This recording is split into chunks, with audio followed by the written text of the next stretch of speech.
नमस्कार, बहुत बहुत स्वागत है आप सभी का। आप देख रहे हैं एनएमएफ न्यूज, आपके साथ मैं हूं नमता चौधरी। आज इस वीडियो में बात करने जा रहे हैं दुनिया के उन ताकतवर देशों के बारे में जो टॉप 4 में आते हैं अर्थव्यवस्था के मामले में। सबसे पहले बात करेंगे चाइना की, जो दूसरी सबसे बड़ी अर्थव्यवस्था है, और भारत के बारे में तो हर कोई जानता है कैसे फास्टेस्ट ग्रोइंग इकोनॉमी है भारत की। वो अलग बात है कि डोनाल्ड ट्रंप इसे मृत अर्थव्यवस्था मानते हो, लेकिन सिर्फ भारत ही नहीं, खुद डोनाल्ड ट्रंप ही नहीं, बल्कि दुनिया जानती है कि भारत कितनी तेजी से आगे बढ़ रहा है, और शायद इसीलिए विरोधी ताकतें पूरी कोशिश करती हैं भारत को रोकने की। लेकिन अगर यही दोनों देश मिल जाएं, यानी चाइना और भारत मिल जाए और कुछ ऐसे प्रोजेक्ट पर काम करें जिससे खाड़ी देशों की दुकान बंद हो जाए, तो फिर क्या हो, जिससे रशिया को भी झटका लगने के आसार हो, अमेरिका को भी मुंह तोड़ जवाब मिले, तो क्या हो। जी हां, आज इसी संदर्भ में हम बात करेंगे कि कैसे दोनों देश तेजी से रिन्यूएबल एनर्जी की तरफ बढ़ रहे हैं। इस साल दुनिया में इलेक्ट्रिक गाड़ियों की बिक्री 27% बढ़ी है, और चीन की इलेक्ट्रिक गाड़ियां पूरी दुनिया में तहलका मचा रही हैं। चीन तो अपना जुगाड़ बहुत तेजी से कर रहा है, लेकिन भारत भी उसी रास्ते पर चलता हुआ दिख रहा है। सोचिए, भारत ने भी 100 गीगावाट सोलर मॉड्यूल की मैन्युफैक्चरिंग कैपेसिटी हासिल कर ली है, और बाकी चाइना का तो कहना ही क्या, वो तो रोज नए नए रिकॉर्ड बना रहा है। लेकिन अगर भारत और चाइना एक साथ आ जाए तो जैसे पावर उनकी, दिमाग अपना, सोचिए क्या तहलका मच सकता है पूरी दुनिया में। भले ही ये दोनों देश, चीन दुनिया की दूसरी बड़ी इकोनॉमी और भारत दुनिया की सबसे तेजी से बढ़ रही अर्थव्यवस्था, भले ही ये दोनों देश तेजी से आगे बढ़ रहे हो, लेकिन अगर आप बात करेंगे कच्चे तेल के आयात की, तो इन्हें बहुत बड़ी रकम खर्च करनी पड़ती है। दूसरे देशों से इन्हें कच्चा तेल खरीदना पड़ता है। आप जानते ही हैं, हाल फिलहाल तो डोनाल्ड ट्रंप ने बाकायदा भारत पर टैरिफ भी इसी बात का लगाया था कि आप रशिया से तेल मत खरीदिए और अपना कुछ सोचिए, क्योंकि डोनाल्ड ट्रंप का ऐसा मानना था कि अगर रशिया से लगातार बिजनेस भारत का चलता रहेगा तो इससे रशिया को आर्थिक मदद मिलेगी, और इस मदद का फायदा रशिया यूक्रेन पर युद्ध करने में लगाएगा। लेकिन इन सब के बीच बात करें अगर चाइना और भारत की, तो दोनों देश तेजी से रिन्यूएबल एनर्जी की तरफ बढ़ रहे हैं। जैसा कि मैंने बताया कि भारत ने 100 गीगावाट सोलर मॉड्यूल की मैन्युफैक्चरिंग कैपेसिटी हासिल कर ली है। अब अगर यही सारी चीजें रहीं तो तेल उत्पादक देशों की मुश्किलें बढ़ सकती हैं, और इसी के साथ साथ रशिया को भी नुकसान उठाना पड़ सकता है। आपको बता दें, हाल के कुछ दिनों में रशिया भारत और चाइना का सबसे बड़ा क्रूड सप्लायर बनकर उभरा है, और बाकी अमेरिका तो क्रूड उत्पादक देशों में पहले नंबर पर है ही। ऐसे में दुनिया भी फॉसिल फ्यूल छोड़कर तेजी से इलेक्ट्रिक गाड़ियों की तरफ आगे बढ़ रही है, और इसीलिए 27% की तेजी आई है। चीन की इलेक्ट्रिक गाड़ियां पहले से दुनिया में है।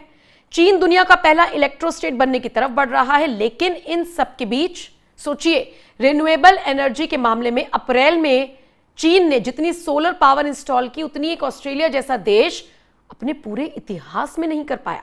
तो चीन की तेजी क्या है रिन्यूएबल एनर्जी के क्षेत्र में, वो तो आपने समझ लिया। भारत की कैपेसिटी क्या है, आइए वो भी आपको समझाते हैं। दरअसल भारत भी आगे बढ़ रहा है। चीन पहले से इस क्षेत्र में विश्व नेता है, लेकिन भारत भी आगे बढ़ रहा है। अच्छा, दोनों देश सौर, पवन और अन्य स्वच्छ ऊर्जा स्रोतों में भी निवेश कर रही हैं। इसके अलावा इलेक्ट्रिक वाहनों की मांगें बढ़ रही हैं। ऐसे में भारत भी ईवी उत्पादन और उपयोग को बढ़ावा दे रहा है, जिससे पेट्रोल और डीजल की खपत में कमी आ रही है। आपको समझना होगा कि रणनीतिक बदलाव भी इस पर कैसे होगा।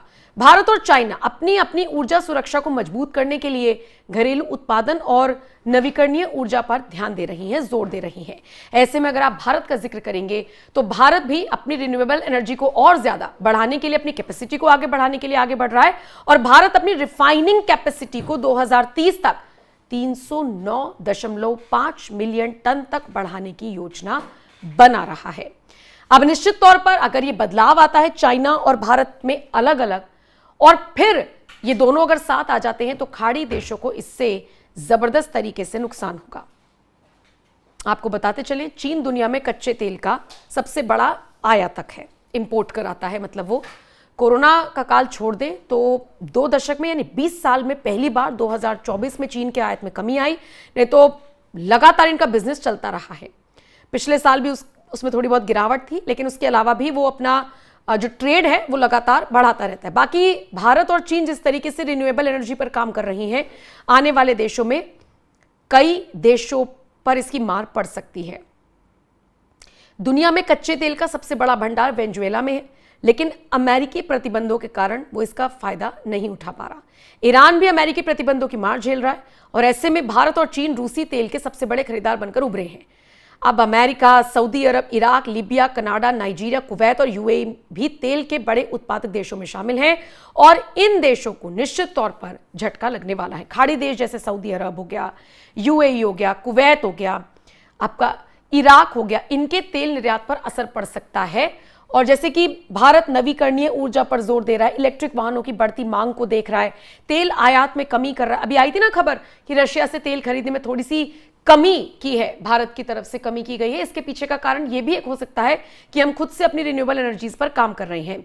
कुल मिलाकर इसका निष्कर्ष आप ये निकाल सकते हैं कि भारत और चाइना नवीकरणीय ऊर्जा के क्षेत्र में इलेक्ट्रिक वाहनों की ओर बढ़ती रणनीति से खाड़ी देशों के तेल निर्यात पर निर्भर अर्थव्यवस्थाओं को झटका दे सकता है। अब जब उनसे तेल नहीं खरीदा जाएगा तो उन्हें आर्थिक चोट लगेगी और यह बदलाव खाड़ी देशों की तेल आधारित अर्थव्यवस्था के लिए एक बहुत बड़ी चुनौती हो सकती है। और सोचिए, इसके लिए एक शब्द यूज किया जा रहा है कि दीर्घकालिक चुनौती। इसका मतलब आप मानकर चलिए कि छोटे मोटे टाइम पीरियड के लिए नहीं, बल्कि बड़े टाइम पीरियड के लिए, क्योंकि चीन भी और अब तो भारत भी उस फिलॉसफी पर काम करता है कि हम ज्यादा दिन तक क्या चीज चलेगी इस पर काम करें। कहते हैं ना, एक तो कहावत भी है चीन को लेकर, चाइना के आइटम्स को लेकर कि भाई चले ना चले तो शाम तक और चले तो चांद तक, ऐसे करके कहावत है। कहने का मतलब यह है कि काम इस संदर्भ में हो रहा है कि लॉन्ग लास्टिंग चीजें हों, लंबे वक्त तक हों। और एक बार अगर आपने इन्वेस्ट करना शुरू कर दिया, खर्च करना शुरू कर दिया इस फील्ड में, फिर तो आपका स्रोत आपको और ज्यादा चीजों को कर करके देता रहेगा और निश्चित तौर पर फिर हमें दूसरे देशों पर निर्भर नहीं रहना पड़ेगा। यानी कि खाड़ी देशों की दुकान बंद करने के लिए चाइना तो बहुत पहले से तैयार है, लेकिन अब भारत भी तैयार हो रहा है। और देखिए, सबसे बड़ी बात, अभी जल्द ही मुलाकात होनी है शी जिनपिंग की और नरेंद्र मोदी की।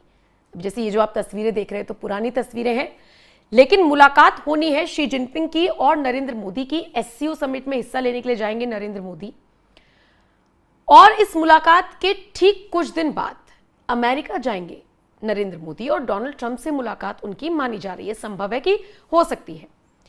अब इसी से अंदाजा लगाइए कि कैसे दुश्मनों को भी दोस्त बनाने में लगे हुए हैं, उनसे सीख रहे हैं, उन्हें सिखा रहे हैं, अपना दिमाग लगा रहा है भारत और आगे बढ़ रहा है। बहरहाल, खाड़ी देशों की दुकान बंद करने के लिए जैसे भारत और चीन आगे बढ़ रहे हैं, इस पर आपका क्या कुछ कहना है? आप अपनी राय कमेंट कर जरूर बताएं और देश और दुनिया की बाकी खबरों के लिए बने रहिए एनएमएफ न्यूज के साथ।